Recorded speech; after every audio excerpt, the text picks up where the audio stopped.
सन्मान्य राणे साहेबांच्या वाढदिवसाच्या निमित्ताने शुभेच्छा देण्यासाठी मी इथे उपस्थित आहे आणि माझ्या अगोदरच्या सगळ्याच मान्यवरांनी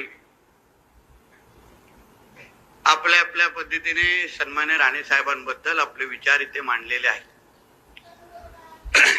माझ्यानंतर साहेब बोलणार आहे म्हणून मी जास्त वेळ आपला घेणार नाही. पण आजचा हा वाढदिवस तसं म्हटलं तर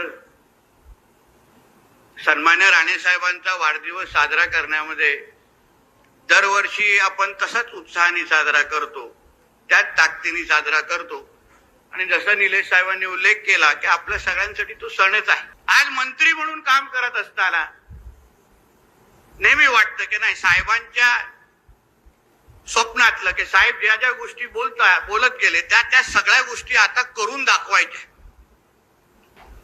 साहेबांनी सिंधुदुर्गाबद्दल, कोकणाबद्दल जे जे काही स्वप्न पाहिले त्याच करण्याची चांगली संधी आमच्याकडे चालून आलेली आहे.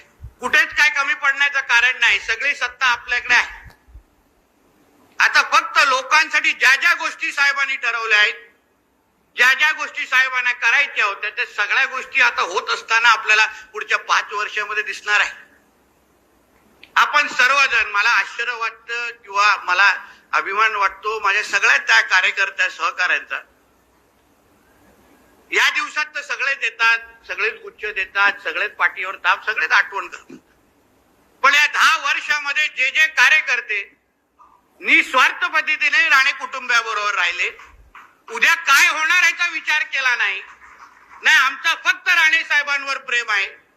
आमच्यासाठी पक्ष म्हणजे नारायण राणे, आम्ही समर्थक म्हणजे राणे समर्थक, ही ओळख जे वारंवार सांगत राहिले. मी तुम्हाला ह्या निमित्ताने त्या सगळ्या प्रत्येक कार्यकर्त्यांना विश्वास देतो, आता तुमचे दिवस आलेत. आता तुमचे प्रत्येक स्वप्न पूर्ण करण्याची जबाबदारी हे आमच्या सगळ्यांची असेल, एवढा विश्वास तुम्हाला या निमित्ताने देतो.